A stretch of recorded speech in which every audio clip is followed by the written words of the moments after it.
자기계번 세미나 시작하도록 하겠습니다. 이 대장동 사태가 심각합니다. 우리 사회에 주는 충격파도 굉장히 컸고요.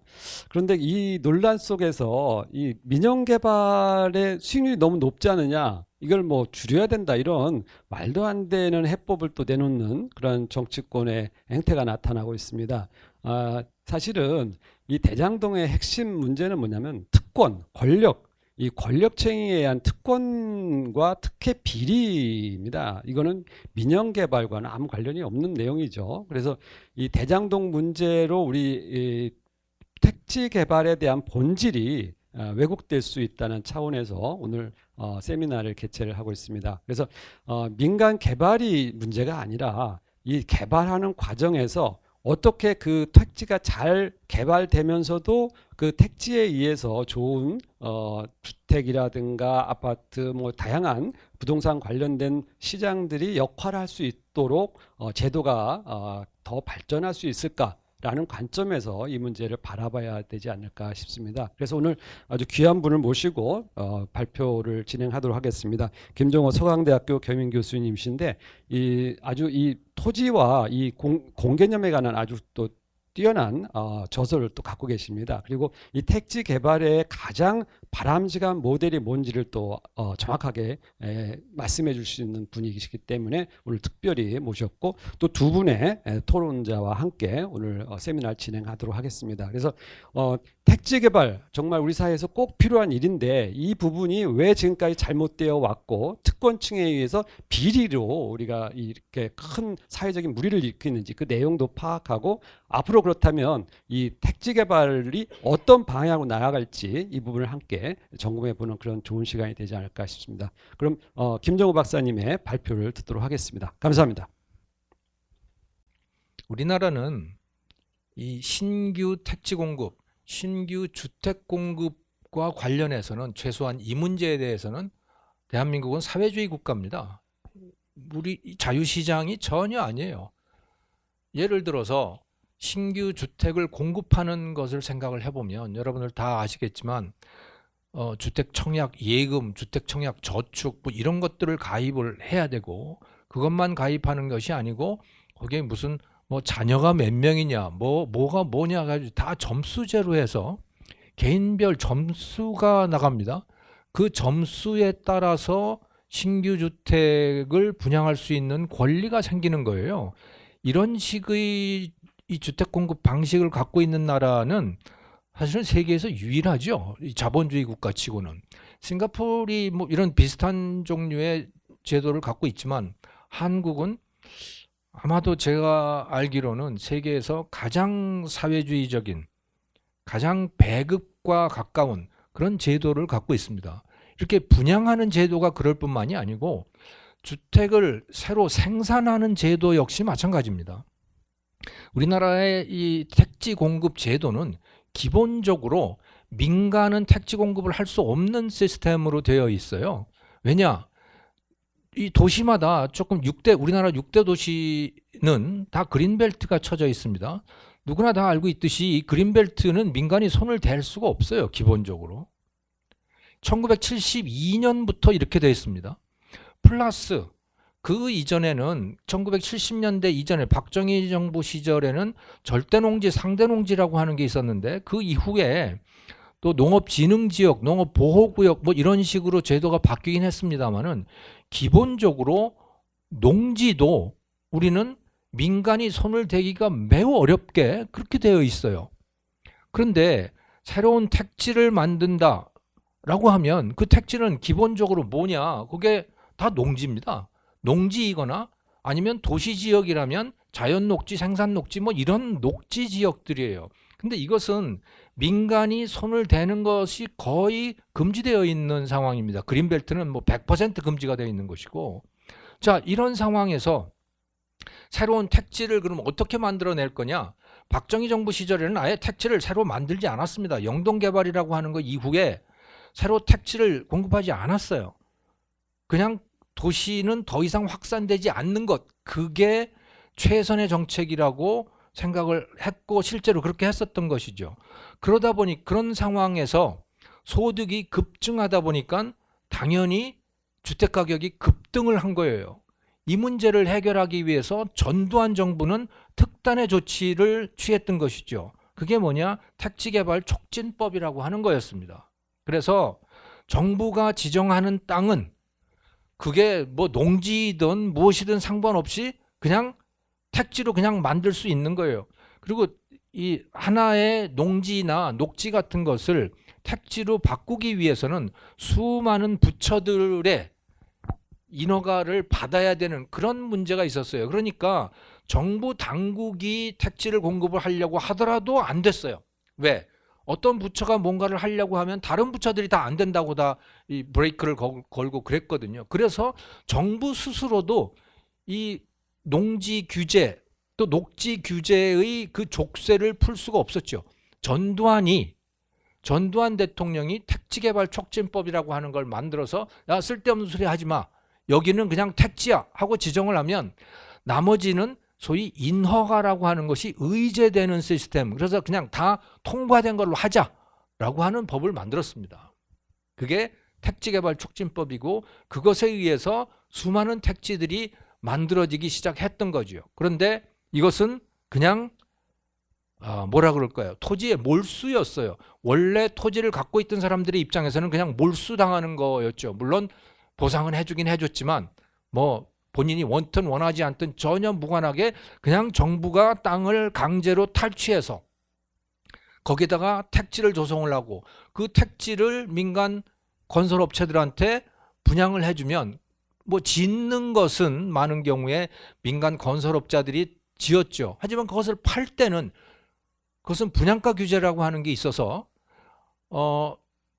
정부로부터 그 정부라고 하는 건 토지공사 뭐 주택공사 뭐 과거에는 그랬습니다만은 그 정부로부터 넘겨받은 땅값 플러스 건설비 플러스 소위 적정이 이윤이라고 하는 것을 얹어서 일반 도시의 소비자들에게 매각하는 그런 방식이었어요. 그러니까 전체 구도를 보면 정부가 민간이 소유하고 있던 토지를 강제 수용해서 거기에다가 집을 지어서 염가로 아주 싼 값으로 그러니까 농민의 땅을 쉽게 말하면 농민의 땅을 강제로 뺏어서 그것을 도시의 소위 실수요자들 조금 어려운 말로 하면 중산화 가능 계층들에게 헐값으로 넘겨줬던 겁니다.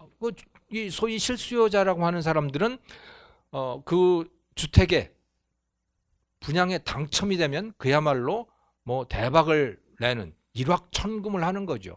로또에 당첨되면 수억을 버는 거지만 뭐 분양을 받으면 그 로또에 당첨된 것과 똑같은 정도의 이익을 취할 수가 있었던 겁니다. 그런 식의 이 신규 주택 공급 제도가 만들어져 있었어요. 그게 그러니까 기본적으로 출발부터가 사회주의적인 제도로 출발을 했었던 것이죠. 그냥 모든 토지는 현재의 상태로 딱 고정된다. 더 이상 도시용지로 바꾸지 못한다라는 것을 기본으로 깔아놓고 택지를 만드는 건 그러니까 민간이 할 수가 없는 거예요. 그것을 정부가 들어가서 한 거죠. 정부만이 할 수 있었던 것이고 그래서 정부는 그걸 할 때 거의 강제로 땅을 탈취하다시피 했고 수용이라고 하는 명목으로 그리고 그 땅을 도시의 중산화 가능 계층 우리가 보통 자기 주택을 갖고 있으면 중산층이라고 얘기를 하잖아요. 근데 아직 중산층이 되지는 않은 그 사람들에게 헐값으로 그 땅을 나눠줌으로 인해서 뭐 주택을 나눠준 것이긴 하지만 최종적인 형태는 결국은 땅을 나눠준 것입니다. 왜? 주택을 짓는다는 건 어려운 게 아니기 때문에 그런 거죠. 가장 어려운 부분은 택지를 확보하는 것인데 그 택지를 거의 농지 가격으로 택지로 바꿔서 그냥 도시민에게 나누어주고 그들을 중산층으로 만들어주고 그들의 불만을 해소하는 이런 시스템이었습니다. 이게 1980년부터 2014년까지였는데 그것의 절정이 노태우 정부 시절에 소위 주택 200만 호 건설 계획이라고 하는 것이고 또 수도권 5개 신도시 분당, 일산, 중동, 평촌 뭐 하는 이 수도권 5개 신도시가 만들어지는 과정이 바로 그러니까 전두환이 만들어 놓은 그 시스템의 절정이었다고 보시면 되는 거죠. 자, 그러다가 학자들 사이에서도 반성이 일기 시작했습니다. 또 공무원들이 생각해 보더라도 이건 너무하잖아.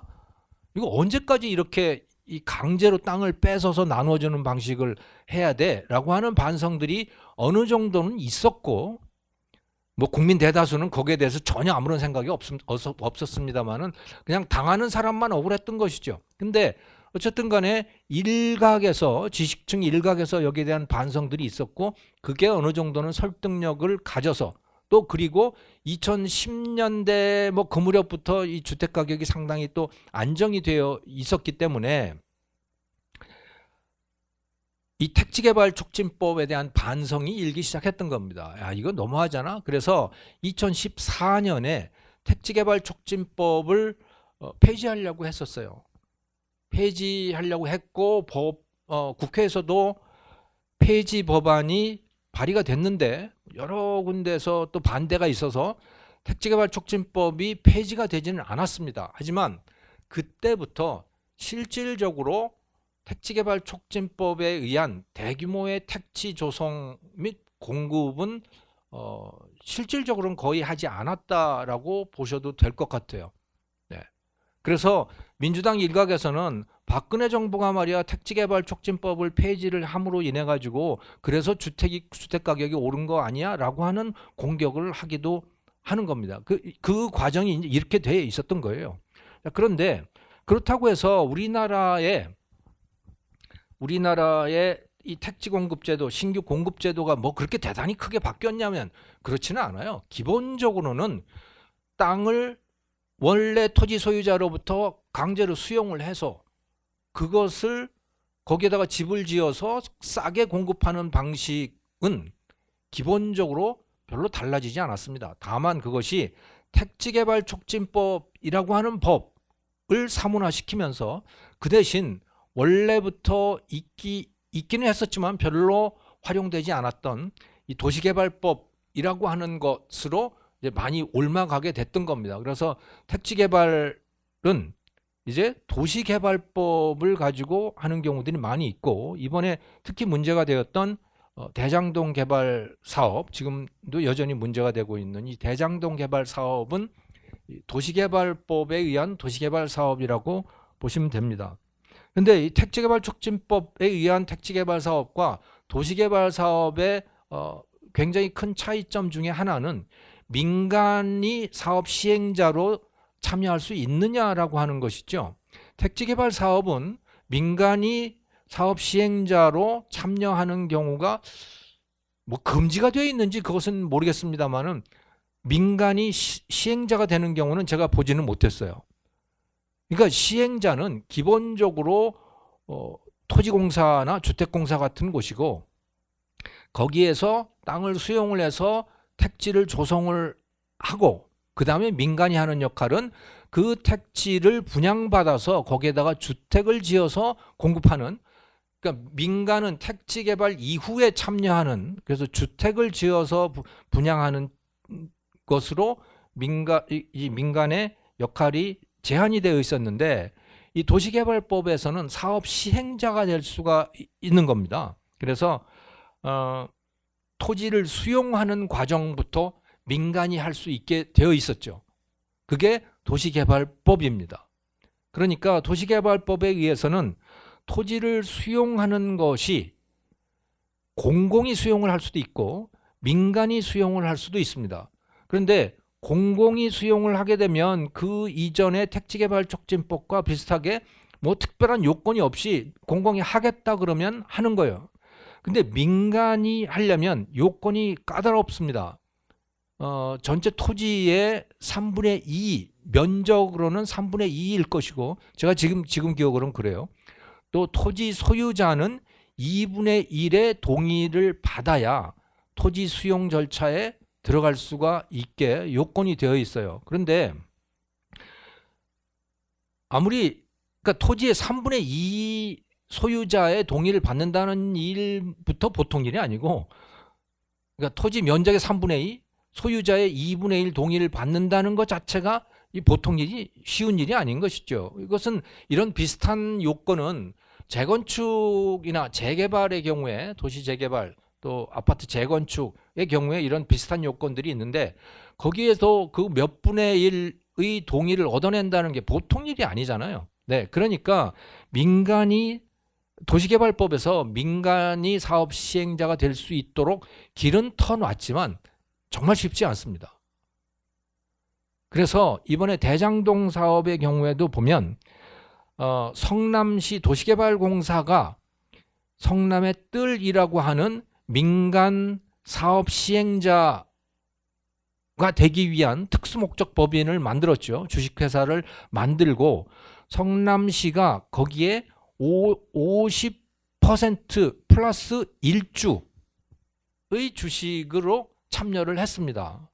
전체 자본금이 50억 원인데 25억을 출자를 하면서 그러니까 50% 플러스 1주가 돼서 다수주주가 된 거예요. 그 다수주주가 된 이유는 그렇게 해야 성남의 뜰이 공공사업 시행자가 되죠, 법률적으로. 그래서 다른 수용 요건을 충족시키지 않아도 그냥 수용을 할 수가 있는 거예요. 민간이 수용을 하게 되면 토지 면적의 3분의 2, 소유자의 2분의 1의 동의를 얻어야 되는 매우 어려운 그런 과정을 거쳐야 되거든요. 근데 그런 과정 없이 이제 수용을 할 수 있게 된 것이죠. 그리고 매우 싼 가격으로. 그 이전에 토지가 거래되는 가격이 500 내지 600만 원이었대요. 그 대장동 그 일대가 평당.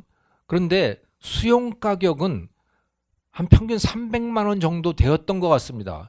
이게 뭐 토지 수용과 관련된 보고서가 공개된 적이 없기 때문에 뭐 정확한 사용은 알 수가 없지만 신문에 보도된 바에 의하면 평시에 5, 600 정도에 거래되던 것을 수용 가격을 300만 원 정도에 수용을 했다고 하니 그야말로 헐값에 땅을 뺏은 것이죠. 자, 그렇게 됐어요. 아무튼 이 도시개발 사업이 되면서 민간이 수용권을 가질 수 있게 됐지만 실질적으로 민간이 그것을 수용을 하기는 매우 어려운 상황이다. 그래서 실제로는 공공이 참여를 해서 그 지자체들이 참여를 해서 그들의 권한으로 수용을 하고 거기에 민간이 끼어들어오는 이런 방식을 택해 왔던 겁니다. 그러니까 그 이전에 택지개발 촉진법과 결정적으로 다룬 법은 민간이 거기에 들어갈 수 있느냐라고 하는 것이고, 민간이 들어가서 토지 개발, 토지 수용과 분양에서 나오는 그 이익을 민간 투자자들이 그걸 가져갈 수 있는 기회가 생겼다는 거예요. 택지개발 촉진법에서는 대다수의 이익을 누가 가져갔느냐? 대다수의 이익을 도시의 중산화 가능 계층들이 다 뺏어갔던 겁니다. 소위 최초 분양자들이 그걸 다 가져갔던 거예요. 뭐 뺏어갔다고 하기는 뭐하지만 아무튼 농민의 것을 그들이 다 가져간 겁니다. 그런데 거기다 플러스 토지공사나 주택공사나 뭐 이런 직원들이 또 상당히 가져간 거죠. 왜? 그걸 통해서 자기들의 일자리가 유지가 되고 뭐 성과급도 받고 다 그랬으니까. 그래서 도시민과 공기업의 직원들이 그 이익으로 가져갔는데, 도시개발법이 되면서는 플러스 거기에다가 민간 투자자들이 들어오게 된 거예요. 이번에 화천대유니 무슨 뭐 이상한 이름의 뭡니까? 화천대유, 천화동인, 무슨 왜 도대체 이름을 그렇게 지었는지 알 수가 없는데, 네, 그게 저 주역의 점괘라면서요. 우리나라는 도대체 아직도 이렇게 주역, 그 몇천 년 전에 그 주역을 아직도 이렇게 끼고 있어요. 우리 태극기에도 다 점괘들이 들어가 있는 겁니다. 태극기에 그게 점괘들이에요. 그 천화동인 뭐 이 사람들이 다 이제 그 민간 투자자들이잖아요. 네.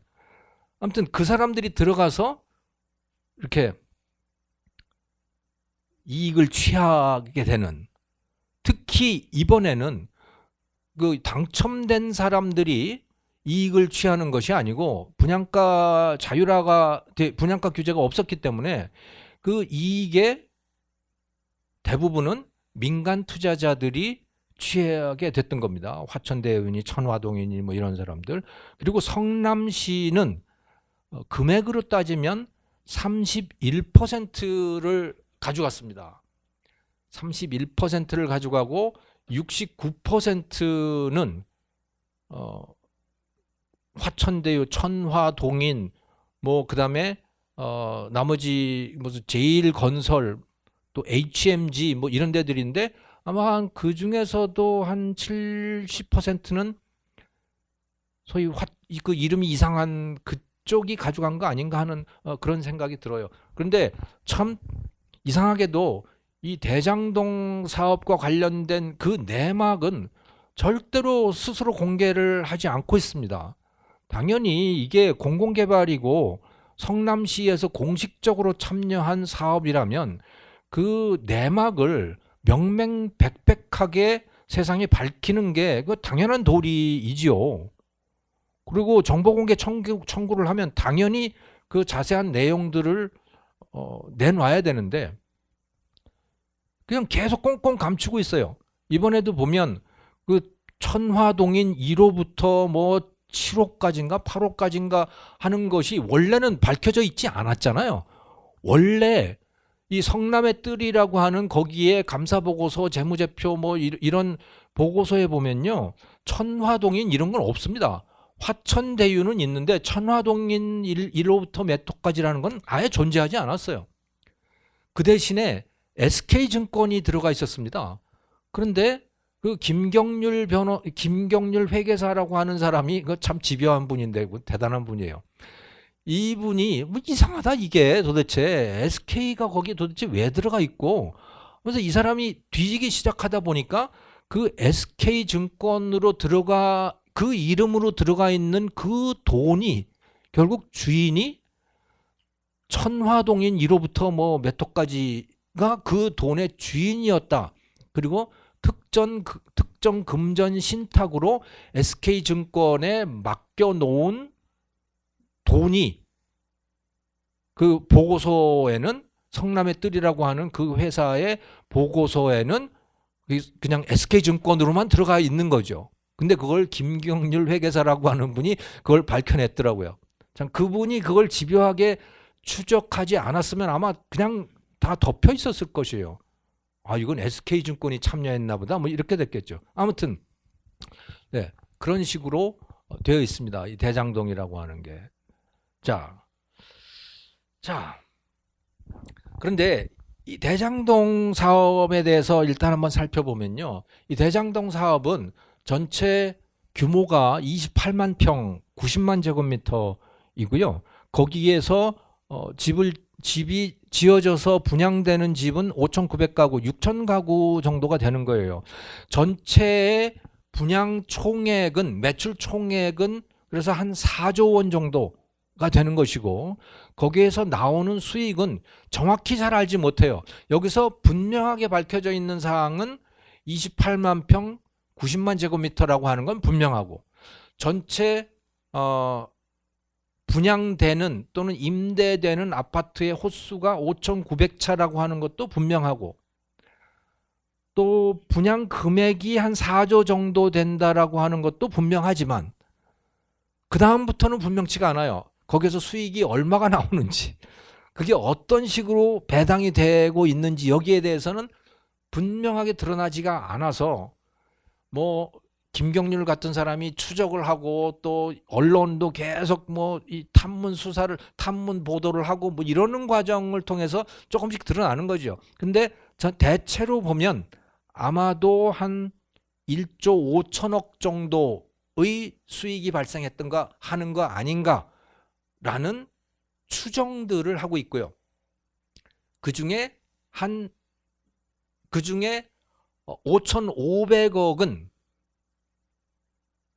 성남시가 가져갔다고 주장을 하고 있고, 5,500억. 나머지는 민간 투자자들이 가져간 것 아닌가라고 이제 추정들을 하고 있는 것이죠. 왜냐하면 수익 자체가 얼마인지를 분명히 알 수 없기 때문에 네, 그런 상황입니다. 자, 그런데 여기에서 우리가 이 도시개발 사업의 특성을 좀 알아둘 필요가 있는데, 이번에 보면 이재명 지사가, 전 지사죠. 지금은 이재명 후보입니다만은 정말 이 대장동 사업을 통해서 성남시가 많은 개발 이익을 환수했다, 공공이 환수했다고 이야기를 하잖아요. 근데 그 내막은 확실히는 잘 몰라요. 어쨌든 신문에 보도된 바에 의하면 5,500억 환수했다고 주장하는 그 금액은 지금까지 추정된 수익의 한 30% 정도 된다라고 추정들을 하고 있어요. 그리고 공식적인 보고서에 나와 있는 내용들도 있기는 한데 그것은 면적상으로 나와 있습니다. 면적으로 전체 사업 부지 내에 기부 체납되거나 어떤 기반 시설이라고 돼 있는 건 다 기부 체납됐다고 보시면 되는 거예요. 그 기반 시설은 공원, 터널, 도로 뭐 이런 것들이에요. 이런 것들이 차지하는 면적이 어떤가를 보면 대장동 이전의 사업들, 그래서 뭐 위례라든가 뭐 다른 도시개발 사업들이 있습니다. 그래서 2014년부터 2017년까지의 경기도에서 이루어졌던 도시개발 사업들의 사례를 보면 기부 체납된 기반 시설의 면적이 전체 부지 면적의 40에서 63%까지 되어 있습니다. 대장동은 면적상으로 보면 53%가 기반 시설이에요. 그건 당연히 기부 체납됐다고 보시면 되는 거죠. 그런데 그 이전에는 대장동 이외의 사업들에서는 그 기반 시설들이 공원, 도로 같은 기반 시설들이 기부 체납이 됐어요. 즉 현물을 시로 넘겼다는 얘기죠. 만들어서. 그런데 대장동은 특이하게도 그것을 수익으로 취한 것처럼 된 거예요. 결과물은 똑같은데 5,500억이라고 하는 돈을 받았다, 성남시가, 이런 형식을 취한 것이고, 다른 데서는 현물을 기부 체납한 것이고, 하지만 최소한 면적을 보면 대장동에서 기반 시설이 차지하는 면적이 53%입니다. 다른 사업에서는 40% 내지 60%까지 분포가 돼 있어요. 그러니까 대장동이 특별히 더 많은 기반 시설을 확보했다, 공공 환수를 통해서라고 하기는 어렵다. 뭐 되게 비슷한 수준 아닌가 하는 생각이 들어요. 자, 그래서 도시개발 사업이라고 하는 것은 민간이 참여해서 이익을 가져간다고 하더라도 최소한 보면, 면적 기준으로만 보면 한 40에서 60% 정도는 그게 공공용도로 확보가 되는 거다, 이렇게 보시면 되는 거죠. 그걸 환수라고 말하면 환수인 거죠. 왜냐하면 그런 기반 시설을 개발자들이 거기다가 설치해 놓지 않으면 결국 나중에는 그걸 누가 해야 되느냐? 그거는 뭐 시가 하든지 뭐 국가가 하든지 해야 될 테니까 그 부분을 어쨌든 거기 들어가는 사람들이 자부담으로 해결을 하고 들어가는 방식인 거고, 그게 대장동 이전에서는 기부 체납이라고 불렀던 거고, 대장동 사업에서는 그걸 공공 환수라고 부른 거고, 이런 차이인 것으로 이해가 됩니다. 자, 큰 그림을 놓고 보면 그 전에 택지개발 사업이나 도시개발 사업이나 큰 그림은 비슷하다. 그건 뭐냐?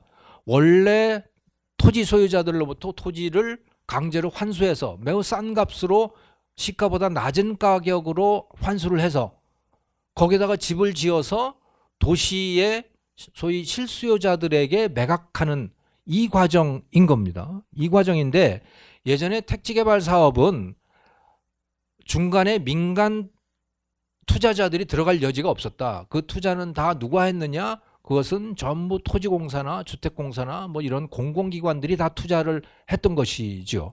근데 도시개발 사업이 되면서 택지 개발이 아니고 도시 개발 사업이 되면서 민간 투자자들이 돈을 투자하는 길이 열리게 됐다. 그리고 사업에 따라서는 뭐 공공개발 사업 중에서도 분양가 규제를 하는 데가 있고 안 하는 데가 있고 대장동에서는 안 했습니다만은 이 분양가 규제를 하는 데는 그 시가와 분양가와의 차액만큼을 도시민들이 가져간 거고 그게 없는 데는 민간 투자자들이 가져간 거고 이렇게 됐다. 네, 이런 구조로 되어 있습니다. 자, 여기서 이 대장동 같은 경우에 이게 여기에 대해서 비판적으로 보는 사람들은 야, 민간 투자자들이 들어가서 그 이익을 얻어가는 게 이게 말이 되냐? 이걸 가지고 이제 분노를 하죠. 대중적인 분노를 일으키는 게 민간 투자자들이 돈을 가져갔다라고 하는 것. 야, 그거 분양가를 싸게 할 수 있는데 그걸 가져간 거 아니야? 라고 하는 분노라고 저는 이해가 돼요. 그런데 보다 원초적인 분노는 무엇이어야 하냐면 원래 토지 소유자들로부터 땅을 강제로 뺏었다는 그 사실 자체부터가 매우 부당한 겁니다. 그 왜 땅을 강제로 뺐느냐. 네. 그래서 이 토지 수용을 어떻게 바라봐야 되는가 여기에 대한 이해가 좀 필요합니다. 결론부터 말씀을 드리면 저는 이 농지나 녹지들을 도시용 택지로 또는 도시용 시가지로 만드는 그 과정에서 수용은 불가피하다고 봅니다. 저는 사유재산권을 매우 중시하는 사람이지만 그럼에도 불구하고 우리나라는 매우 특수한 사정이 있는 거예요. 수용을 할 수밖에 없는 특수한 사정이 있다. 그 사정은 뭐냐? 땅이 원래부터 우리나라의 농지 자체가 매우 조각조각 소유가 되어 있습니다. 미국과 예를 들어서 미국과 비교를 해본다면 미국은 우리나라식으로 따지면 한 50만 평씩 100만 평씩 이렇게 땅을 소유하고 있는 농민들이 많아요. 그러니까 도시개발을 할 때 대장동 같은 경우 28만 평이라고 그랬잖아요. 28만 평 정도의 땅은 한 사람으로부터 얼마든지 사들일 수 있는 거예요. 한 소유자가 28만 평, 50만 평, 100만 평씩 땅을 소유하고 있단 말이에요. 그러니까 우리가 영화에서 미국의 농민들이 농사를 지을 때 비행기 타고 다니면서 씨를 뿌리고 뭐 농약을 뿌리고 하는 걸 보실 수가 있어요. 그만큼 농지가 광대하거든요. 한 사람이 갖고 있는 농지가. 그러니까 도시 토지를 확보할 때도 땅을 사기가 매우 쉬워요. 이 소유자가 안 판다 그러면 그 옆에 땅 가서 너 나한테 팔래? 그러니까 경쟁 시장이 형성이 될 수가 있는 겁니다. 토지 시장도. 우리나라는 그게 안 되는 거예요. 왜? 땅이 쪼각쪼각 났어. 그래서 한 사람이 갖고 있는 게 한 200평대, 어떤 경우는 한 50평대, 어떤 경우는 많으면 300평대. 이런 사람들로부터 땅을 사 모아야 되는 거예요. 하남 교산지구 같은 데 데이터가 나와 있던데 거기를 보면 그게 190만 평대거든요. 하남시에. 그 제3기 신도시 만드는 그중에 일부입니다만은 거기에 보니까 190만 평인데 필지 숫자가 14,000필지예요. 14,000필지. 토지 소유자가 4,100명이에요. 4,100명으로부터 땅을 사 모아야 돼. 이거는 필연적으로 알박기가 이루어지게 됩니다. 이건 불가피해요. 왜? 누군가는 땅을 안 판다 그럴 거거든. 나 안 팔어 땅. 뭐, 나 조상 대대로 내려오는 땅이어서 절대 팔 수 없어. 그 말이 사실인지 거짓인지 뭐 아무도 알 수 없는 거죠. 그리고 그런 상황이 되면 땅이 더욱더 아까워지기도 해요. 사람이 진심이 그렇게 된단 말이에요. 그래서 땅을 확보할 수가 없어. 설령 땅을 확보한다고 하더라도 땅은 조각조각 나게 돼 있죠. 그러니까 그런 땅 위에다가 시가지를 만들면요. 그거는 그야말로 난개발이 이루어질 수밖에 없어요. 제대로 도로를 내기도 어렵고 거기다가 학교를 만들기도 어렵고 아파트 큰 거 한 채를 세우기도 어렵습니다. 예전에 그 판교 용인 그런 데에 이런 식으로 조각조각 난 땅 위에다가 건설업자들이 그냥 땅을 사들여서 거기다가 아파트 지은 것들이 있어요. 거기는 뭐 지금도 가보면 삐뚤빼뚤 뭐 엉망진창이 돼 있습니다. 그러니까 제대로 된 도시, 현대적인 도시를 만들자면 농지와 기존 토지들, 녹지지역 안에 기존 토지들이 필요하고, 그것들은 너무 조각조각 나 있기 때문에 그것을 사 모아야 하는데 자발적인 거래를 통해서는 그건 거의 불가능하다라고 하는 거죠. 연속적인 필지를 다 사들여서 필지 합병을 한다는 것이 거의 불가능한 상태가 된 겁니다. 그러니까 수용권을 행사할 수밖에 없어요. 계획적인 도시를 만들고자 한다면. 네. 근데 우리나라의 땅이 이렇게 된 데에는 조선시대부터 이 한국의 이 땅의 농업 형태가 기본적으로 소농 형태로 돼 있었죠. 소농이, 우리나라는 대농이라는 게 그렇게 많지 않았어요. 그러다가 일제 때 일본 식민지 시기에 대농들이 등장을 하기 시작했습니다. 그래서 그 뭐 토지나 뭐 이런 데 나오는 거, 또 그다음에 그 어딥니까? 이 고려대학교 그 이 설립자의 가문도 보면 대토지 소유자들이 되거든요. 그게 그러니까 땅을 사 모아서 대토지 대농장들이 만들어지기 시작했는데, 그래서 이게 대규모 땅들이 좀 생겨났어요. 1910년 이후에. 그러다가 이승만 정부 해방이 되면서 이승만 정부가 들어서고 농지개혁을 했잖아요. 다 조각조각이 다시 난 거예요. 다 조각조각이 나서 이 땅에는 제대로 된 큰 땅이 기본적으로 존재하지 않습니다. 그렇게 된 거죠. 역사적으로 뭐 이건 어쩔 수가 없어요. 네. 자, 그런데 우리가 다시 생각해야 될 부분은 수용은 불가피하다. 하지만 그 이익을 원래 토지 소유자들한테 강탈을 해가지고 그거를 도시의 소위 중산화 과능계층, 소위 도시의 무주택 실수요자들한테 그 이익을 나눠주는 거는요, 이거는 난센스가 아니고 이건 죄예요. 절대로 그렇게 하면 안 돼. 그런데 그냥 아무 생각 없이 그거를 무슨 정의로운 일이냐 그냥 뺏어서 그냥 나눠주는 것을 수십 년 동안 당연하게 여기 왔던 거예요, 우리가. 이거는 안 된다. 이거는 안 된다고 저는 생각을 해요. 그래서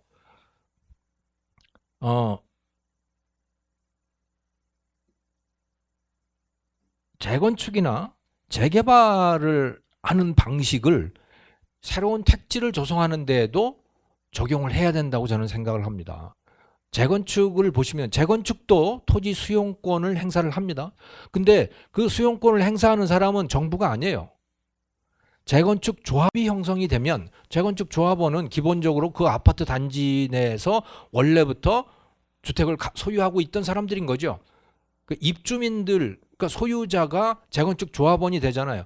그 재건축 조합이 자기들 땅을 수용을 합니다. 수용할 수밖에 없는 이유는 거기에 반대하는 사람들이 반드시 나오기 때문에 그런 거죠. 그런데 그렇게 수용을 해서 거기서 재건축을 통해서 나온 이익은 기본적으로 누구 것이 되느냐? 그건 조합원들 것이 되는 거예요. 반대한 사람에게도 똑같은 기준에 의해서 이익이 배분이 됩니다. 그 이익이라고 하는 건 기본적으로 아파트의 분양권을 주는 것이지만 어쨌든 간에 이익이 똑같은 기준에 의해서 제공되고, 그리고 기본적으로는 그 이익이 그 조합원에게 가게 돼 있는 거죠. 물론 개발이익, 환수, 뭐 재건축 초과 부담금 어쩌고 뭐 하는 것들이 있기는 있지만 원칙은 그러하다는 거예요, 기본적으로. 그러니까 이 택지 조성도 기본적으로 그런 원칙으로 하는 게 저는 옳다고 봅니다.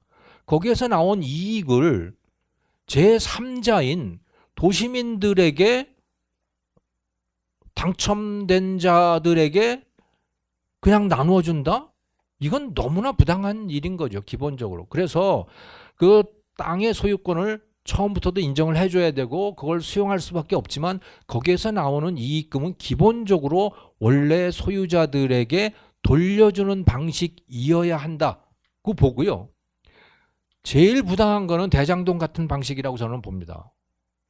그것을 원래 토지 소유자로부터 뺏어서 그 이익의 대부분을 다른 민간 투자자들이 가져간다는 건요. 이거는 도저히 용납할 수도 없는 거예요. 이거는. 수백 명, 수천 명의 땅을 뺏어서 그거를 몇 명의 무슨 뭐 남욱 변호사니 뭐 김환배니 뭐 이런 사람들이 지금 신문에 보도된 바가 옳다면 이 몇 명의 투자자들이 가져간다는 건 이건 정말 용납할 수 없는 일인 거죠.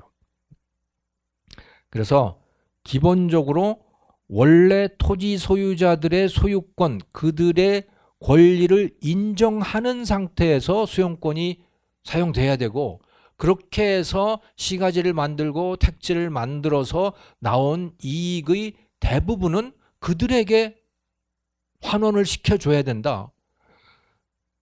물론 이 개발 이익이라고 하는 게 보면 정부가 가져가야 될 부분도 있어요. 그 가져가야 될 부분이 뭐냐면 그러니까 개발 이익은 크게 두 가지로 구성이 됩니다. 첫 번째는 필지를 합병해서 그것을 도시에 쓰기에 적합하도록 만들어 놓는 과정이 하나 있고 또 다른 부분은 용도를 바꿔주는 부분이 있어요. 농지였다가 그것을 도시용 토지, 대지로 바꾸어주는 이런 부분이 있는 거예요. 그런데 첫 번째 필지를 합병해서 나오는 이익을 이걸 정부가 가져간다는 건 이건 난센스예요. 그렇게 해서는 안 돼요. 왜? 무슨 권리로 그걸 가져가냐는 거예요. 정부가 또는 다른 사람들이. 다만 정부가 할 일이 있다면 그렇게 필지를 합병해 줌으로 인해서 자기들이 필요한 어떤 수수료가 있을 거 아니에요. 수수료 정도를 받아가면 되는 거예요. 정부는. 마땅히 해야 될 일을 한 것이고 필요한 비용만 받아가면 되는 거죠. 근데 두 번째, 용도를 바꿔주는 문제에서는 좀 접근이 다를 필요가 있는 거죠. 그 땅들이 농지로 있을 때는 기반시설이라고 하는 게 별로 필요가 없습니다. 하지만 그게 주택지가 되고 상업용지가 되고 하게 되면 이거는 도시 기반시설들이 필요하잖아요. 거기에 그 땅이 제대로 작동을 하려면, 기능을 발휘하려면. 근데 그것을 누군가는 부담을 해야 돼. 그거를 다른 사람들이 부담을 한다? 도시에 다른 사람들이 세금을 내서 어떤 새로 조성된 택지지구에 도로를 깔고 공원을 만드는 것, 그것 부당한 거죠. 그러니까 그런 기반시설, 새로 도시가 된 그 지역의 도시로서 제대로 기능하기 위해서 필요한 시설들, 그걸 위한 돈은 그 사람들이 부담을 해야 되는, 그게 옳은 거죠. 그게 수익자 부담 원칙에도 맞고 정의의 원칙에도 맞다. 그 정도의 소위 개발이익 환수, 기부 체납, 이거는 마땅히 이루어져야 되는 일이다. 하지만 그냥 땅이 도시가 됐기 때문에 나오는 이익은 전부 정부가 가져간다 또는 도시의 무주택 서민들이 가져간다? 이건 아무런 근거도 없는 거예요. 그냥 그들이 무주택 서민이라고 하는 사람들이 정치적 힘이 세기 때문에 그냥 뺏어가는 것일 뿐이지 절대로 어떤 정당한 이유가 없다는 것이죠. 거기에 대해서. 그리고 원래 토지 소유자들에게 이익을 돌려주면 줄수록 더 많은 땅들이 더 쉽게 도시용도로 공급될 수가 있습니다. 왜? 자기들한테 이익이 되니까 그것이. 네. 그래서 수용은 어쩔 수 없이 필요하다. 워낙 토지 소유권이 잘게 쪼개져 있기 때문에 한국의 역사적인 배경이 그러하기 때문에 그렇다. 거기에다가 제대로 기능하는 도시를 만들자면 수용권은 필요하다. 또 수용권에 근거해서 토지를 합병하고 거기에 지구 단위 계획을 해서 거기에다가 도로와 뭐 각종 시설들을 배치하는 그런 거는 필요하지만 그 이익을 도시인들이 가져간다. 그건 난센스다. 그거는 정당하지 못하다. 저는 이렇게 봅니다. 그런데 그런 관점에서 본다면 지금도 이미 도시개발 사업을 이미 설명을 드렸듯이 최소한 면적 기준으로 본다면 개발 사업지 전체 부지의 평균 50% 정도가 기반 시설로 들어가고 있습니다. 그 기반 시설은 더 이상 거기에 살게 된 나중에 분양하는 사람들의 소유가 아니에요. 그러니까 이미 50% 정도는 개발 이익이 환수가 되고 있는 것이죠. 도시로 기능하기 위해서. 그러니까 더 이상 뭘 더 얻어간다? 더 받아간다? 이런 거는 저는 옳지 않다고 봐요. 자, 그래서 마지막으로 제가 제안을 드리자면 이제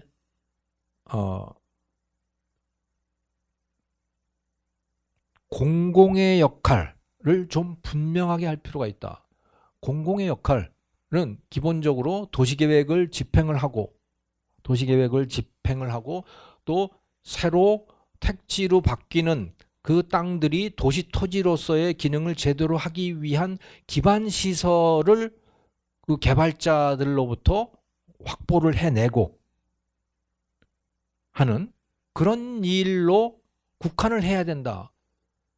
정부가 공공 부분이 그냥 도시를 만드는 데 중요한 역할을 한다는 이유만으로 땅을 뺏어가는 일은 이제는 더 이상 없어야 된다라고 생각을 하고요. 그리고 공공개발이라고 하는 이유로 저가 분양을 하는 것도 이제는 지양을 해야 된다. 저가 분양이 아니고 원래 토지 소유자들에게 그 이익을 돌려주는 방식으로 가야 된다라는 겁니다. 예. 그리고 무엇보다도 중요한 것은 도시용 토지의 공급을 원활히 해주는 거예요. 도시용 토지 공급을 쉽게 해주는 거예요. 1인당 토지 면적으로 봤을 때요. 도시 토지 면적입니다. 도시에서의 1인당 가용지 면적을 봤을 때 제가 발표 자료에도 넣어놨습니다만 그래프로 한국은 1인당 31제곱미터예요. 그런데 이게 홍콩 수준입니다. 홍콩 수준이에요. 싱가포르이 놀랍게도 1인당 93제곱미터예요. 국토 면적으로 보면요. 우리 대한민국은 싱가포르하고 비교도 안 될 정도로 우리는 국토 면적이 넓죠. 근데 왜 우리는 도시용 토지 면적이 이렇게 작은가? 그러니까 더 비싸잖아요. 그러니까 가는 데마다 고층 아파트예요. 제가 요즘에 지방 도시들을 좀 자주 다녀보는데 무슨 그야말로 오지에 가도 20층짜리 30층짜리 고층 아파트들이 들어서 있어요. 난센스예요. 오지에, 시골 오지에. 그럼 한국인들은 아파트를 이렇게 좋아하는 건가? 한국인들은 고층에 올라가서 사는 걸 이렇게 정말 즐기는 것일까? 뭐 그것도 어느 정도는 이유가 되기도 한다고 생각합니다만은 무엇보다 땅을 구하기가 어려운 거예요. 그럼 땅이 없냐? 땅은 널렸어요. 세상에 제일 많이 널려 있는 게 땅이에요. 다만 그게 농지로 묶여서 쓸 수 없게 금지가 되어 있기 때문에 그런 것이죠. 그래서 이제 농지를 이제 무슨 식량 안보 이런 소리는 좀 그만했으면 좋겠어요. 싱가포르와 홍콩은요, 아예 농지가 없는 나라입니다. 농사를 아예 짓지 않아요. 싱가포르, 홍콩은 농사를 짓지 않아요. 여러분 꼭 기억하세요. 그런데 싱가포르와 홍콩은 음식 천국입니다. 한국보다도 음식이 싸요. 왜? 식량이 널려 있으니까. 세계가 그들의 식량 창고예요. 지난 100년 동안 싱가포르, 홍콩이 건국 이후에 식량 때문에 식량이 부족해서 문제된 적은 한 번도 없었습니다. 단 한 번도. 식량 안보 걱정할 필요 없어요. 우리가 농사 안 짓더라도 한국에다가 식량 공급하겠다고 하는 나라들이 줄 서 있습니다. 우리는 그 지금 농사를 짓고 있는 땅을 거기다가 그 농사를 지을 게 아니고 그것을 전원주택으로 만들고 그것을 공원으로 만들고 거기에다가 체육시설을 만들고 거기에다가 학교를 세우고 해서 우리가 풍요롭게 살 생각을 해야 돼요. 그거를 누구나 쉽게 할 수 있도록 해줘야 돼요. 다만 난개발이 이루어지지 않도록 기반시설을 충분히 개발하는 사람들이 충분히 기반시설을 확보하도록 하고 녹지를 충분히 그 주변 지역에 확보하도록 하는 의무를 부과하면 되는 겁니다. 지금도 그렇게 하고 있어요. 다만 개발을 못하게 하고 있는 거죠. 개발을 하는 사람에게는 전부 그런 의무를 지금 부과하고 있다니까요. 그렇기 때문에 대한민국에서 가장 살기 좋은 지역은 어디냐? 신개발지들이에요. 구도시들은 정말 짜증나잖아요. 가보면. 한국에서 살기 좋은 데들은 다 신도시들인 겁니다. 왜? 기반시설이 잘 돼 있으니까. 기반시설이 잘 돼 있고 공원이 잘 돼 있고 산책로가 잘 돼 있기 때문에. 그렇다는 얘기는 이미 우리나라는 개발을 할 때 공공환수가 충분히 이루어지고 있다는 것을 말해주고 있는 겁니다. 그러니까 이제 우리가 필요한 것은 개발을 할 수 있도록 길을 열어주는 거예요. 농지, 제발 농지 붙잡고 있지 마세요. 그게 제일 문제입니다. 저는 산을 붙잡고 있는 거는 이해가 돼요. 하지만 농지를 붙잡고 있는 거는 이제 해서는 안 된다. 거기다가 요즘 보면 또 태양광 패널까지 깔아가지고 엉망진창이에요. 그것보다는 잘 가꾸어진 도시가 대한민국 사람들이 사는데 정말 필요한 것들이다. 농지보다 더욱 중요한 게 바로 잘 가꾸어진 도시다. 그래서 지금은 우리나라 농지의 한 최소 20, 30%는 잘 가꾸어진 도시로 전환을 할 때다. 그렇게 하면, 그렇게 한 10년 정도 하면요. 그 다음부터는 이제 도시 토지가 많아져가지고 농지를 도시 토지로 바꾼다고 해도 개발 이익도 별로 안 나올 거예요. 왜? 변두리 지역에 도시의 토지 가격이 떨어질 테니까. 공급이 많아져서. 네. 자, 그래서 제 공영개발 택지 공급에 대한 제 발표는 여기서 마치겠습니다. 감사합니다. 지금 그 공공개발과 민간개발 그 부분에서 제가 사실상 이제 관찰을 했던 이제 그 내용을 잠깐만 말씀을 좀 드리고 싶은데요. 우리가 공공개발이라고 그러면은 마치 이게 공익이 환수가 되고 다 이렇게 되고 민간개발을 하면 또 민간 회사가 다 배불리 먹고 뭐 이렇게 생각을 이제 하는 것 같습니다. 특히 대장동 그 이후에 지금 공공개발은 선이고 그다음에 민간개발은 악이다 뭐 이런 식의 어떤 인식들이 생기는 것 같아서 그런데 그 앞에 김정호 교수께서 발제에서 말씀하셨지만 그 우리나라는 그 민간 개발이라는 게 100% 없습니다. 그 기부 채납이라는 거를 반드시 하게 돼 있고요. 원래 기부 채납이라는 것은 그 재개발이나 재건축을 할 때에 그 공익을 이제 환수한다는 개념에서 한 건데 이게 재개발 재건축이 아니라 신도시라든지 이런 거를 개발할 때에도 기부 채납을 한다 이런 거는 법에 지금 없거든요. 법에 없는데 그냥 이게 그 도시개발법에 보면 이제 공익을 뭐 적절히 뭐 그걸 제어해야 된다 뭐 이런 조항이 좀 있고 그래가지고 그거를 이제 소위 말해서 이제 그 공익 환수라고 얘기를 합니다만 이제 공익과 사익을 교환을 하는 거죠. 근데 그거를 승인하고 그 다음에 이제 이런 것들을 조건으로 해서 이제 그 공익하고 하기 때문에 결국은 100% 민간 개발이라는 거는 존재하지가 않고요. 자, 그렇다면 이제 민간 개발은 그럼 지자체가 공익으로 달라는 거를 다 주고 그 다음에 토지주들이 달라는 가격에 다 협상을 해주고 그렇게 하고 수요자들이 원하는 가격에 분양을 합니다. 민간 개발은. 이게 가장 합리적인 거겠죠. 왜냐하면 여기서 사실은 누가 손해보는 사람이 없잖아요. 지자체는 지자체대로 공익이 환수가 된 거고 기부 채널이라든지 이런 걸로. 그 다음에 토지주들은 원하는 땅값을 협상에 의해서 이제 받은 거고. 그 다음에 수요자들은 아파트를 해서 집이든 뭐든 이런 것들을 이제 자기가 원하는 가격에 이제 산 거죠. 그런데 민간 개발을 하게 되면 이제 아파트 값을 그렇게 기부 채납을 하고 멀리 했기 때문에 아파트 가격을 높이 책정을 한다. 이제 보통 이렇게 얘기를 해요. 그래서 이 뭐 서민들은 집을 못 사는 뭐 이런 상황에서 고가의 아파트들이 분양이 된다 이렇게 얘기를 하는데 글쎄 그게 뭐 고가의 그 분양사라든지 그 개발을 해서 민간 아파트를 공급하는 사람 입장에서는 그걸 사람들이 안 살 가격에 그 공급할 수는 없잖아요. 그럼 미분양이 날 거 아니에요. 그러니까 어차피 시장 가격대로 공급을 하는 거기 때문에 그것이 사실은 이제 그 집에 대한 수요가 있는 사람부터 이제 사게 되겠죠. 그러면 예를 들어서 공공이 그러면은 어떻게 해야 되느냐? 공공 아파트를 공급을 하면 됩니다. 그러면은 공공 아파트를 공급하면 되는데 주로 이제 도시에서 서울 같은 도시에서는 이제 나올 때가 이제 재건축밖에 없어요.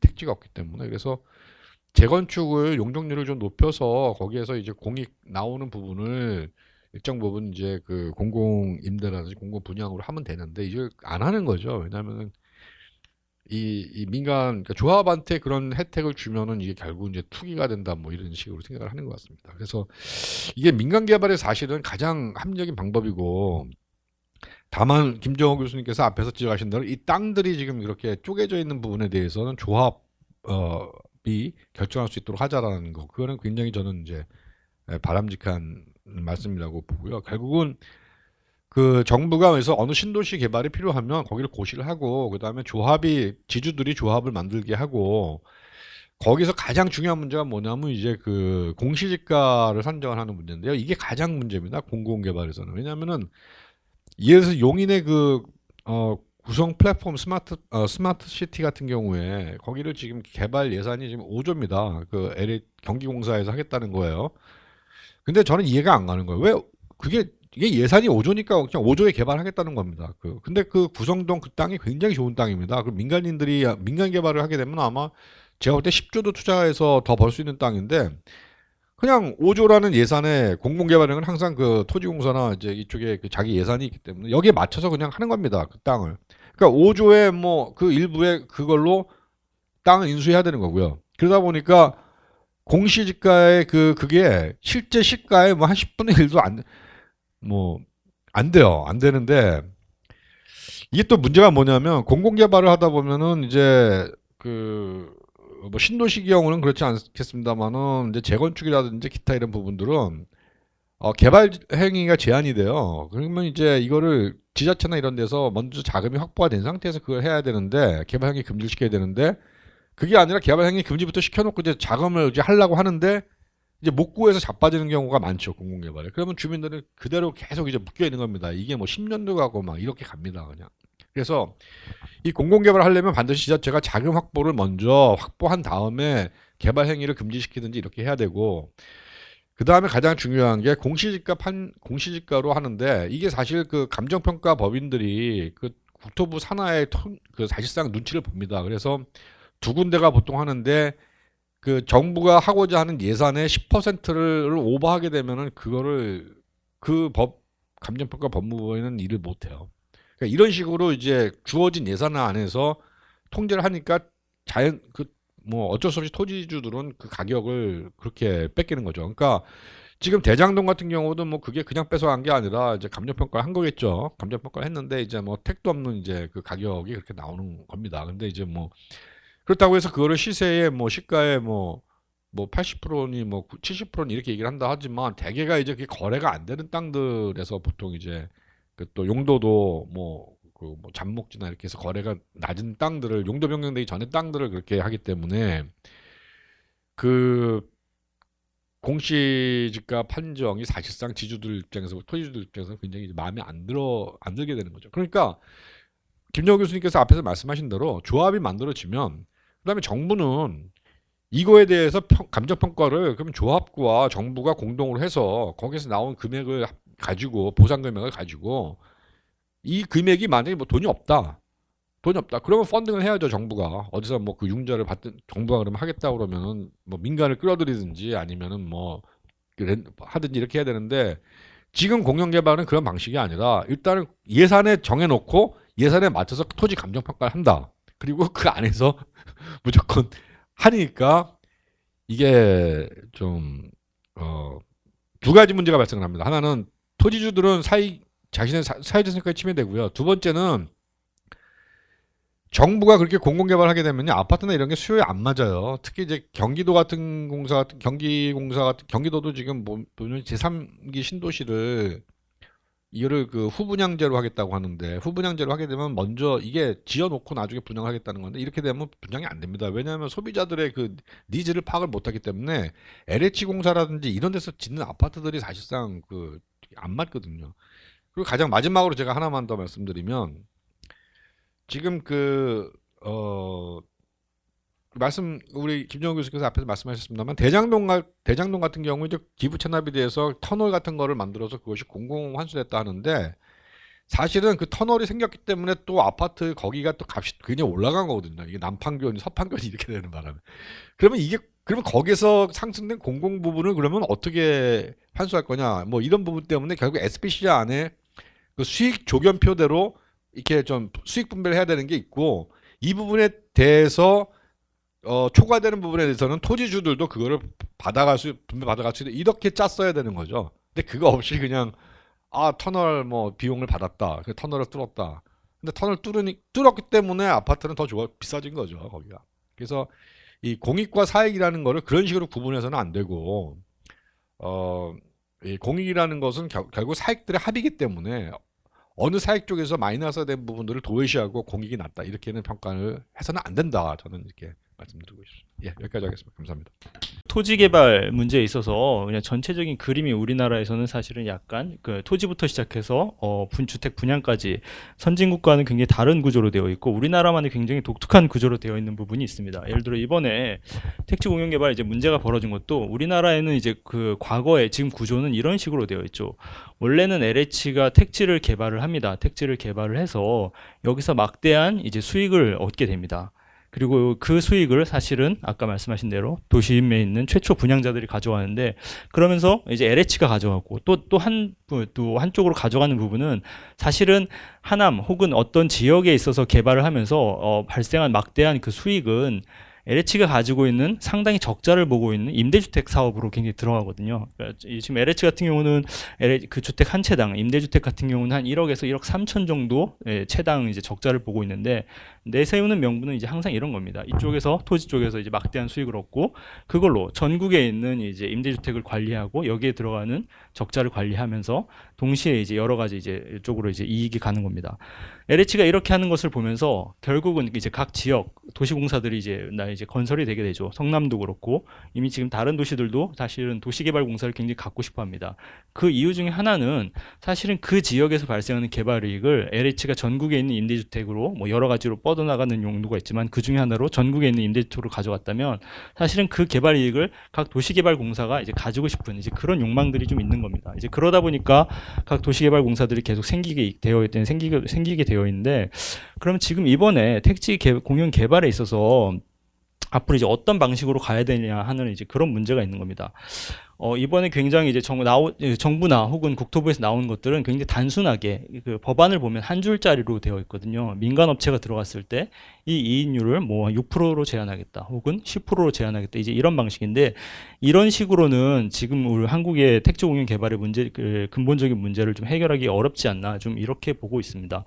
그 아까 발제자께서 제일 잘 말씀을 해주셨는데 한국은 그 고도 성장을 해오면서 택지를 수용하는 방식 자체가 굉장히 이제 좀 폭력적인 그런 방식입니다. 그게 뭐 어쩔 수 없는 부분도 있다고는 하지만 사실은 강제 수용은 이제 국민의 재산권을 침해하는 부분이기 때문에 각 나라에서도 이제 토지를 강제 수용할 때는 공익성 부분을 굉장히 이제 엄격하게 따지게 됩니다. 이제 근데 그런 부분에서 너무 이제 이것을 공익성을 회피할 수 있는 제도들이 너무 많이 마련되어 있어서 결국은 불필요한 토지 수용도 굉장히 많았고 그리고 그러다 보니까 이제 산당 같은 경우도 일단 아까 한 의원님께서도 말씀해 주셨지만 일단 산당 같은 경우도 지정을 하고 이걸 해제한다든지 아니면 골프장을 하는 데 있어서 강제 수용권을 준다든지 이런 식으로 이게 과연 적절한 수용권인가에 대한 이제 그런 의문들도 좀 있는 거죠. 그러다 보니까 토지보상법에서는 이제 사업 인정 절차를 거쳐야 되고 이 토지보상법을 통해서 사실은 이 수용들이 있어야 되는데 이것을 회피할 수 있는 개별 법안들이 또 굉장히 많이 있습니다. 그러다 보니까 이게 사실은 이미 무력화된 게 아니냐라는 그런 비판들이 계속 제기되어 왔었고요. 그러다 보니까 지금 우리나라도 지금 중앙토지수용위원회가 있지만 뭐 형식적으로 정부위원회라는 것이 사실은 큰 역할을 하지 않는 것은 우리가 모두 알고 있지만 어쨌든 형식적으로 이런 위원회를 두고 있지만 여기에서 토지 수용이 거부되는 경우는 굉장히 적습니다. 뭐 한 2018년에서 2020년 사이에는 1.4%니까 사실은 또 하루에 처리된 양이 굉장히 많고 안건이 그러다 보니까 사실은 거수기 역할을 하고 있는 게 아니냐 좀 이런 비판이 제기되고 있고요. 우리나라 헌법에서는 분명히 토지 수용을 인정을 하고 있습니다. 그러면서 동시에 법률로 정당한 보상을 해야 된다라고 명시를 하고 있는데 이런 것들이 사실은 현실에서 지켜지지 않고 있는 거죠. 이번에 문제가 되고 있는 대장동 같은 경우에도 아까 이미 계속 언급이 나왔지만 사실 주민들 같은 경우에는 강제 수용을 당하는데 그러면 이제 다시 이제 본인들도 대체 이주자 택지를 받게 됩니다. 이런 경우에 있어도 그러면은 내가 싸게 토지를 수용을 당했다면 싸게 이것을 받아서 사실은 거기에 원주민들이 정착할 수 있는 이런 것이 상식적인 부분인데 토지를 수용할 때는 굉장히 강압적인 그 낮은 가격으로 수용을 해가면서 동시에 다시 이 택지를 받을 때는 조성원가 감정가 기준으로 이걸 받도록 이번에 해놨기 때문에 사실은 주민들이 많이 정착을 하지 못하는 이제 그런 문제들이 계속 발생을 했고요. 결국은 이렇게 우리나라 국민들도 계속 이제 권리의식이 높아지고 있는 상황에서 이렇게 강압적인 토지 수용 방식으로는 앞으로도 계속 좀 문제가 발생할 수 없다라고 생각을 합니다. 그리고 이제 결국은 아까 뭐 이야기가 나온 것처럼 토지의 공급을 늘리는 것이 이제 가장 중요한데요. 그 결론에 있어서도 사실은 같은 얘기입니다. 가장 도시가 많은 것은 사실은 도심에서도 충분히 이 토지를 공급을 할 수 있고요. 토지라는 것이 이제 과거처럼 단순히 넓은 면적으로 있는 게 아니라 위로 올라갈 수 있는 구조로 되어 있습니다. 이제 우리나라도 그렇고 외국도 그렇고 세상이 도심 내에서는 굉장히 고층 건물들이 충분히 위로 올라갈 수 있기 때문에 용적률 완화를 통해서 사실은 도심에서도 과거와 다르게 더 많은 토지를 공급을 할 수 있고요.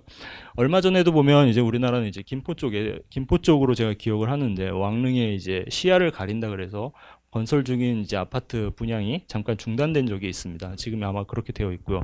근데 뭐 그거 개별 절차를 떠나서 일본 같은 경우는 사실은 이제 비슷한 사례가 있을 때 충분히 이제 그 록봉기 같은 경우도 그렇고 용적률 완화를 통해서 이제 고층 건물 중심으로 이미 방향이 전환되고 있기 때문에 사실은 다시 도시가 활성화되는 이제 그런 긍정적인 효과를 나타내고 있습니다. 이제 그런 것을 봤을 때 우리나라 조금 정책적인 변화가 있어야 되는 것 아닌가 싶고요.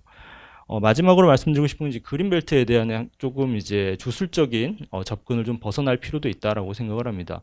그린벨트가 이제 박정희 정부 시대에 이제 만들어졌지만 그 당시 인구가 서울시 인구가 500만이었습니다. 그런데 그 그린벨트가 사실은 아직까지 이미 1000만이 넘어서고 있고 1000만을 약간 다시 이제 경기도로 전출이 되면서 조금 깨지긴 했지만 그런데 지금 인구 1000만의 서울 인구 상황에서 그린벨트가 유지될 거라고 보는 것 자체가 사실은 좀 말이 되지 않고요. 또 하나는 이제 그린벨트 효과에 대해서도 다시 분석할 필요가 있습니다. 도심에 숲이 없다, 혹은 이제 그린벨트의 역할이 도심에 녹지를 공급할 수 있고, 뭐 도시 연담화를 뭐 막을 수 있다 이런 여러 가지 장점들이 있지만 사실은 도심에서도 숲이 계속 공급이 되고 있습니다. 공원들이 늘어나고 있고요. 우리가 잘 아는 것처럼 지금 용산공원이 지금 공원으로 이제 만들어지는데 그 면적이 저희가 이제 원래 이제 미군 기지로 쓰던 것이 다시 이제 숲으로 되면서 도심 내 공원이 굉장히 늘어나게 됩니다. 도심 내 그린벨트가 사실은 늘어나는 거죠. 그렇게 되면 사실은 우리가 총량제 이런 부분도 생각을 해볼 수 있을 텐데요. 우리가 필요한 양이 그만큼 도심에 늘어났다면 그만큼 바깥에 있는 부분에서 그만큼을 저희가 좀 사용할 수 있는데 이제 그런 게 아니라 계속 이제 총량제 없이 그린벨트는 반드시 지켜야 된다라고 하는 이제 그런 미신에 좀 갇혀 있다 보면은 이 사용할 수 있는 땅의 양이 결국은 제한적이다. 좀 이렇게 보고 있고요. 그리고 이제 흔히 하는 말이 이겁니다. 용적률도 그렇고 그린벨트도 그렇고 지금 우리가 사용할 수 없다. 뭐 후손을 위해서 우리가 지켜야 할 보루라 이런 주장들을 많이 하지만 결국은 이런 것들이 그린벨트나 용적률 제한이라든지 이런 것들이 지금 서울 집값을 굉장히 올리는 역할을 하고 있고요. 그러다 보니까 2030을 포함한 젊은 세대들이 새로운 집으로 들어가는데 굉장히 큰 진입 장벽을 만들어내고 있습니다. 그래서 이제 나오는 말이 이런 것들이 오히려 서울 집값을 유지하는 보루가 되고 있다라는 이제 그런 주장들이 있고요. 그런 면에서 용적률 또 이제 그린벨트 문제에 대해서도 좀 새로운 접근 방식을 우리가 취해야 되는 게 아닌가 좀 이렇게 봅니다. 네, 여기까지 저는 하겠습니다.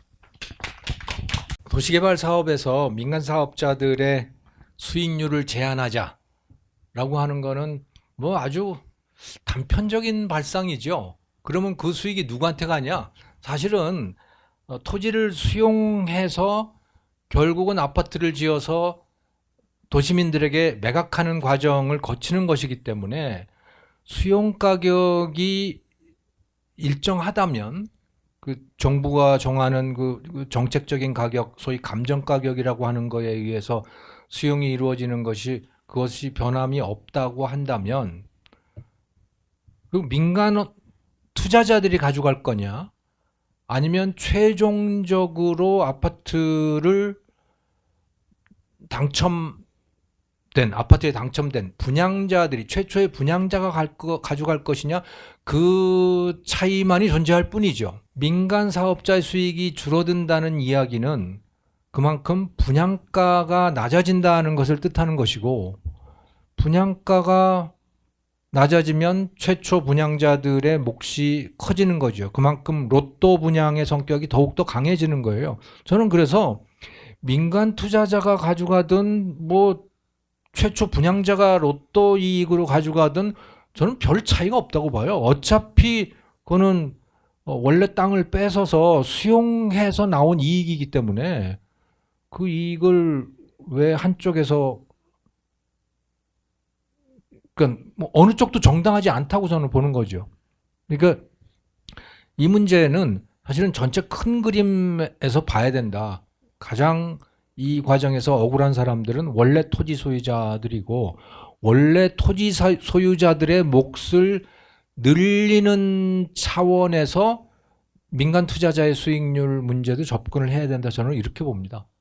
그러니까 6%로 제한을 한다 그러면 그러니까 손해는 안 보게 6%를 보장을 해주는 거냐 저는 이게 궁금한데 아마 그것도 아닐 거예요. 그런데 그 사실은 이게 이 민간 이제 합동할 때가 문제잖아요. 이제 민간 개발 그러니까 순수하게 민간 개발일 때야 뭐 그거는 이제 또 다른 문제인데 이제 민간 합동 개발이가 되거나 이럴 때 그 수익 배분을 할 때 보통 이제 민간 회사에서 그 사업 자기들 그 사업 계획서를 낼 때 예상 수익 조견표를 냅니다. 이렇게 그 분양 단가가 얼마일 때 얼마 수익이 나고 이렇게 냅니다. 그러면 지자체가 거기에 대해서 우리 보통 출판 계약할 때 기본 그 미니멈 개런티가 있고 그 다음에 러닝 개런티가 있듯이 그때 그 사업이 완성돼서 종료되는 시점까지 어떤 그 수익성에 대해서는 분양 거기에 대한 어떤 러닝 게이트 방식으로 합의가 되면 되는 거거든요. 근데 이번에 대장동 그게 없어서 문제지.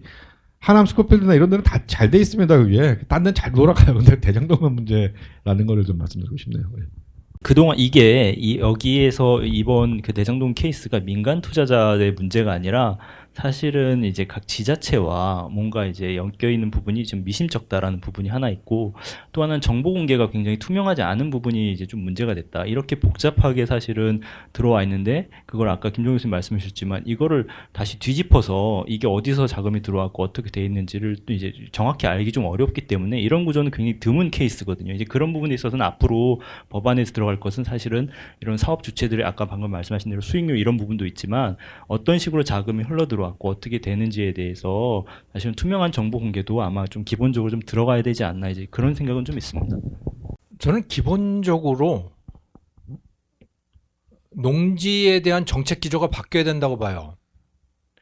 그러니까 우리나라는 산보다도 농지를 손을 대기가 더 어렵습니다.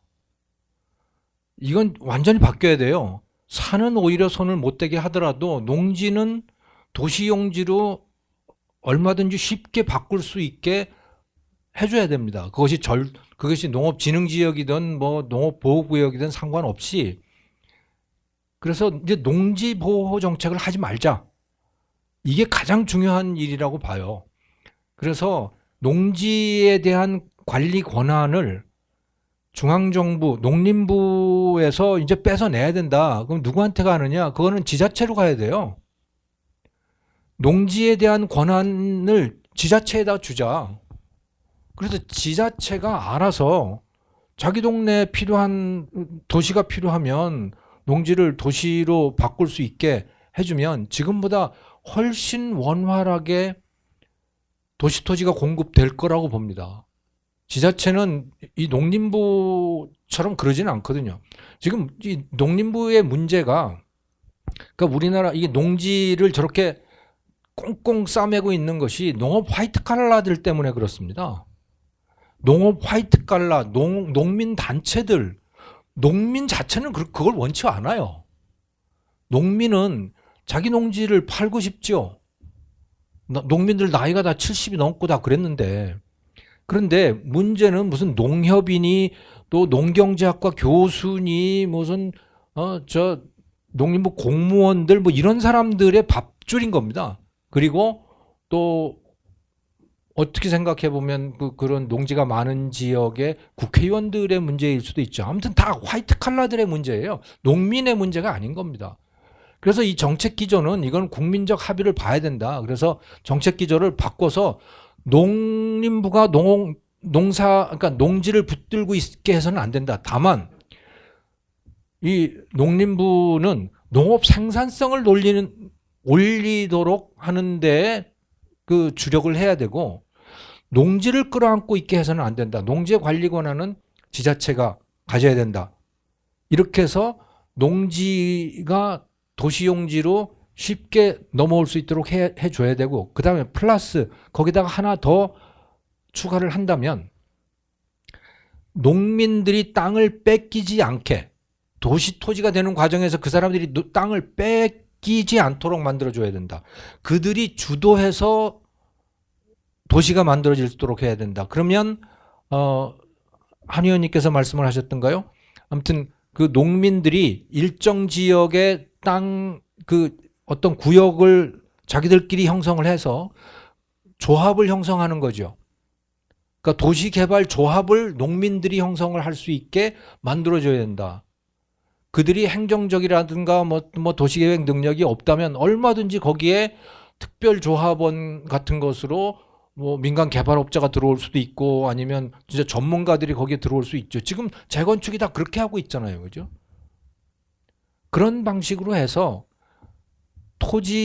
현재 농지의 그 다음 용도를 농민 스스로 결정할 수 있게 해줘야 된다는 거예요. 그 농지를 스스로 뭐 계속 농지를 쓸 것인지 아니면 그걸 가지고 자기들은 팔고 도시 토지로 만들 수 있게 하는데 자기들이 그 이익은 취할 수 있다라고 하는 이런 제도를 만들어주고 그들에게 주도권을 넘기고 또 그들이 쉽게 도시 토지로 바꿀 수 있도록 그렇게 해주는 게 저는 현재 상태에서는 좋은 제도 아닌가, 꼭 필요한 제도 아닌가 그런 생각이 들었습니다. 그 말씀대로 이제 되려면 일단은 지금 우리 경자유전의 그 법이 이게 지금 준농지, 그러니까 농지 거래를 지금 굉장히 제한하고 있잖아요. 근데 우리 김정은 교수님 말씀하신 대로 농민들은 사실은 그 땅 팔고 싶어 하거든요. 근데 이제 살 때 이게 이제 농지를 살 때는 이제 농업을 한다는 전제로 해서 이제 뭐 하는데 사실 지켜지지도 않고 이게 뭐 다 투기 또 수단이 되고 있습니다. 그래서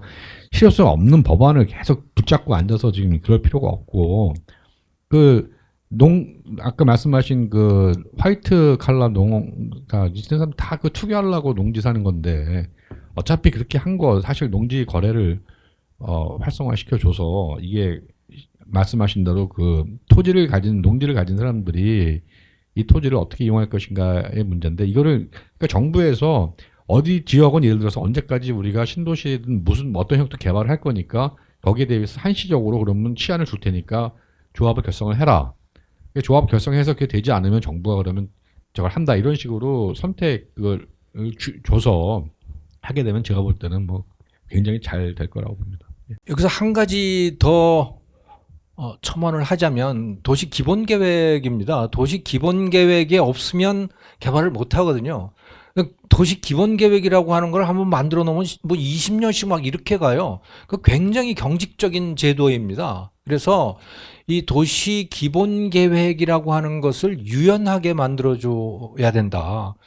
그래서 농지의 소유자들이 이것을 우리 땅 요 구역에 뭐 한 30만 평 또는 한 100만 평 정도 이 땅은 새로운 도시가 되었으면 좋겠습니다라고 그 사람들이 결정을 해서 이 기존 도시 사람들하고 이야기를 한다면 얼마든지 기존 도시의 도시 기본 계획을 바꿀 수 있게 그런 유연성을 줘야 되고요. 그리고 미국에서와 마찬가지로 기존 도시가 그것을 품어주지 않는다면 스스로 자기들끼리 도시를 만들 수 있어야 해요. 예를 들어 그 미국의 한국인으로서 최초로 하원 의원이 됐던 김창준 씨인가요? 그분이 계시는데 그분이 이 정치인 커리어를 본격적으로 시작한 게 다이아몬드 시티 바라고 하는 그 새로운 도시의 시장이 된 거예요. 다이아몬드 시티 바라고 하는 데는 도시가 아니었는데 그 지역에 살고 있는 사람들이 몇 명이더라? 뭐 7,000명인가 몇 명이 우리 이거 도시로 만듭시다라고 결의를 해서 그리고 그 과정을 아마 김창준 씨가 주도를 했던 것 같아요. 그래서 새로운 도시가 되거든요. 그러니까 그 지역의 주민이 원한다면 그 한꺼번에 그 같이 모여가지고 기존의 도시와 무관하게 새로운 도시가 될 수 있도록 허용을 해주는 장치도 이제는 저는 필요하다고 봐요. 무슨 어디 군, 면, 시 이런 것은 반드시 중앙정부가 결정을 해야 된다라고 하는 시대는 이제 막을 내려야 된다. 시를 만드는 것도 군을 만드는 것도 기존 군에서 나와서 기존 시에서 나와서 쪼개져서 새로운 행정단위를 만드는 것도 주민들이 스스로의 결정에 따라서 이루어질 수 있게 해줘야 된다. 그러면서 토지의 용도를 결정하는 것도 그들이 결정할 수 있게 해줘야 된다. 저는 이렇게 봅니다. 아마 토지 공개념 그리고 100% 환수를 주장하시는 분의 아파트가 아마 본인 소유죠. 예, 사모님도 공동 소유를 못 하고 있습니다. 이제 그게 사모님의 이제 불만이시던데 사실은 이제 모든 다른 사람들에 대해서는 말하기 쉬운데 이제 본인 케이스로 가면 좀 어려운 부분이 있는 것 같아요. 또 하나는 공개념이든 이제 토지 100% 이익을 환수하겠다라고 하는데 결국은 토지 공급이 어디에서 이루어지는지를 한번 생각을 해봐야 될 것 같고 지금 문제는 그동안에 이제 사실은 토지 공급이 굉장히 부족했다라는 것이고 그러다 보니까 서울 시내에서도 사실은 지금 외곽 이야기도 우리가 계속했지만 도심 내에서도 지금 서울 집값이 오르는 가장 큰 이유 중에 하나는 서울 시내에 사람들이 원하는 수준의 아파트가 지금 굉장히 부족하다는 그리고 서울 시내에서 그만한 충분한 공급이 없었다는 것이거든요. 이런 것들은 사실은 계속 우리가 개발 부담금이든 여러 가지 세금을 통해서 환수를 할수록 오히려 이제 개발이 줄어들고 분양이 줄어들고 결국 인허가 물량이 줄어들면서 의도하지 않았겠지만 결과적으로는 오히려 물량이 줄어들어서 결국 아파트 가격을 더 올리는 그런 결과를 가져올 수밖에 없기 때문에 좀 더 넓게 본다면 사실은 정반대로 하는 것이 아마 정답이 아닐까 좀 그렇게 봅니다. 네, 일단은 우리가 이제 공익과 사익 개념을 좀 이제는 좀 정립을 좀 해야 된다고 보는데요. 그럼 공익이라는 게 예를 들어서 우리 사익 참여하고 있는 사익들의 다 합이 공익인데 그러면은 그 사익의 합이 넘어서는 공익이 있느냐 뭐 이런 생각을 하니까 자꾸 이제 사익을 배제하고 공익을 추구한다는데 사익을 배제하면 공익을 어떻게 추구합니까? 그런데 좀 이런 기본적인 우리가 상식과 이 철학 부분에서요, 이 퍼블릭이라는 것과 그다음에 프라이빗 이 부분에 대한 이제 좀 개념을 다시 정립을 해야 될 것 같아요. 그러니까 공익이라는 것은 반드시 모든 참가하는 사람들의 각자 이익이 다 포함된 것이지 누구의 이익이 배제된 상태에서 공익이라는 것은 존재할 수가 없고요. 그다음에 부동산이라는 것이 물론 공급의 탄력성 때문에 우리가 이제 원할 때 그만큼 공급이 안 돼서 이제 가격이 오르고 이렇게 투기가 일어나는 생각을 하지만 그러나 결국은 부동산도 시장이기 때문에 그 적절한 공급량이 어나운스먼트가 되고 그것이 사업자들한테 공급이 이렇게 늘어나 그리고 수요자들이 그렇게 이해가 되면 시장이 안정화가 됩니다. 그런데 우리가 공급을 자꾸 막고 이게 공급을 늘리면 투기꾼들의 먹이가 된다고 생각을 하는 자꾸 오판 때문에 이거를 죄다 보니까 아파트 값이 계속 올라가고 하다 보니까 이게 시행사하고 그다음에 사업자들만 돈 버는 거 아니냐 이렇게 생각을 하는데 공급을 이기는 투기는 있을 수가 없습니다. 그러니까 이 공급에 지금 당장 공급을 늘릴 수가 없다고 생각하지 말고 그거는 새로 지어지는 건 지어지는 거지만 기본적인 부동산을 묶어놓는 우리 부동산 종부세라든지 거래세라든지 양도세라든지 이런 부분만 잘 정리를 해도 기존 시장에서 나오는 매물들이 있어서 부동산이 안정화될 수 있거든요. 그러니까 이 제도의 실패를 가지고 자꾸 이거를 뭐 공익이니 사익이니 이렇게 구분을 안 했으면 좋겠습니다. 예. 부동산으로부터 나오는 이익은 환수되어야 한다, 공공이 환수되어야 한다라고 하는 이 생각의 근원에는 그 값이 오른 게 네가 잘해서 오른 게 아니잖아. 사회가 그렇게 돼서 된 거잖아. 뭐 이런 생각들이 굉장히 많이 깔려 있어요. 아주 짙게 깔려 있어요. 네가 잘나서 오른 게 아닌데 왜 네가 가져가냐라고 하는 거. 근데 참 경제학을 조금만 들여다보면 그 의문, 문제 제기가 얼마나 허망한 것인가를 쉽게 알 수 있죠. 한국인들이 임금이 굉장히 높아졌어요. 그래서 이번에 요소수 부족한 것도 보면 우리가 요소를 만들 수 있는 기술이 없어서가 아니고 한국인의 인건비가 비싸기 때문에 기술이 있어도 만들 수가 없어요. 왜? 중국이 훨씬 싸기 때문에. 자, 그러면 이제 한번 생각을 해봅시다. 한국인의 인건비가 비싼 이유가 지금 태어나서 활동하고 있는 우리 한국인들이 그렇게 머리가 좋아서 인건비가 그렇게 비싼가? 뭐 때문에 비싼데 왜 한국인들이 중국에 가서 일하면 그 임금을 못 받냐? 왜 한국인들이 연변에 가서 일하면 그 임금을 못 받는가? 왜 연변 사람들은 연변에서는 받는 것보다 한국에서 일하면 한 대여섯 배씩 더 받을 수 있는가? 그들이 무슨 못나서? 한국인이 잘나서? 절대 아닙니다. 그건 절대 아닌 거예요. 한국에 그만한 네트워크가 깔려 있는 거예요. 수십 년간의 노력을 통해서 네트워크를 깔아놓은 것이고 그것은 현재를 살고 있는 이 세대들이 만들어 놓은 게 아니에요. 과거의 세대들이 다 만들어 놓은 거를 지금 어부지를 얻고 있어요. 그래서 높은 임금을 얻는 거예요. 무슨 얘기를 하냐면 내가 누리고 있는 이 높은 가격, 임금이라고 하는 건 가격이 높다는 거 아니에요. 내 노동력의 가격이 높다는 건데 이 높은 가격의 이유는 우리 한 사람 한 사람이 잘나서가 아니다. 다른 요인들 때문에 내 몸값이 높아진 거야. 똑같아요. 다른 요인들 때문에 부동산 가격이 높아집니다. 이거는 모든 것의 가격이 다 그렇게 되는 거죠. 내 몸값, 나의 부동산 가격 이런 거는 내가 결정하는 게 아니고 수요와 공급이 결정을 하는 거예요. 내가 통제할 수 없는 요인들에 의해서 가격이 다 결정이 됩니다. 세상의 모든 것이 다 그렇거든. 그런데 부동산만 그걸 가지고 문제시한다? 그건 난센스죠. 기본적으로. 그건 일종의 신화고 미신이고 그런 거예요.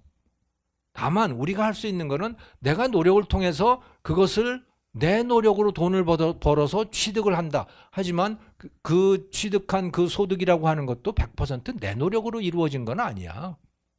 라고 하는 것을 인정을 하는 건데 사람들은 그걸 인정을 못해요. 왜? 착시 효과가 있는 거거든. 내가 노력해서 버는 내 임금은 100% 나 때 내가 잘나서 번 거라고 생각을 하고 남들이 부동산으로 번 거는 저거는 100% 뭐 운이 좋아서 그렇게 벌었다고 생각을 하는 거예요. 기본적으로 동일한 원리인데 그래서 특별히 부동산이라고 해서 무슨 뭘 환수해야 된다? 환수라는 말 자체가 사실은 잘못됐습니다. 환수라고 하는 거는 원래 사회가 갖고 있는 것을 줬는데 다시 뺏어가는 걸 환수라고 하는데 누가 뭘 줘요? 누가 줬어? 아무도 준 사람이 없어요. 나의 높은 임금이 누가 사회가 나한테 줬어요? 준 적이 없어. 사회라고 하는 건 존재가 있습니까? 사회는 어떤 결정도 하지 않아요. 사회는 뭘 주지도 않아. 정부라면 모를까. 하지만 정부가 이걸 줬느냐? 그것도 아니에요. 그냥 세상이 돌아가는 방식이 그런 것이죠. 네.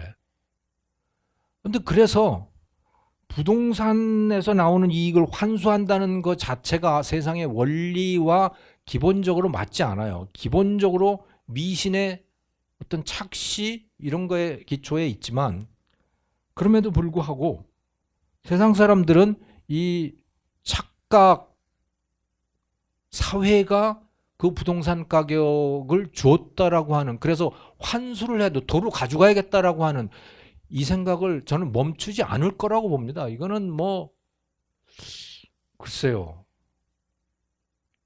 앞으로 3, 40년 지나도 절대로 바뀌지 않을 생각이라고 봐요. 이거는 안 고쳐진다, 이거는 도대체. 예.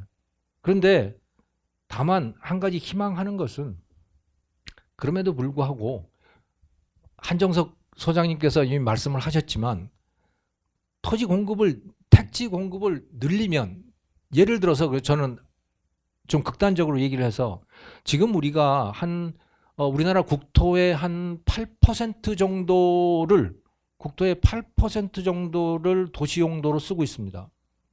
이걸 한 30%를 도시 용도로 쓰게 되면, 쉽게 말해서 대한민국의 서울이 지금은 하나만 있지만 서울 같은 도시가 서울 근처에 한 서너 개 정도 더 생길 정도로 농지를 도시 용도로 바꿔놓으면 땅값이 한 30년은 안 오를 거예요. 오히려 떨어질 거예요. 그러면 뭐 개발 이익이 어쩌고저쩌고 하는 것도 한 30년쯤 지나면 없어질 거다. 아예 개발 이익이 없어질 테니까. 네.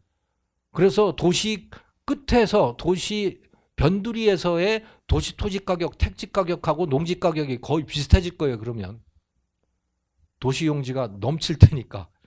뭐 그런 정도가 되면 뭐 개발 이익 환수 이런 얘기가 뭐 좀 덜 나올 텐데, 그러기 전에는 아마 이거는 뭐 경제 원리가 무엇이 어떻게 됐든 간에 계속될 논쟁이다.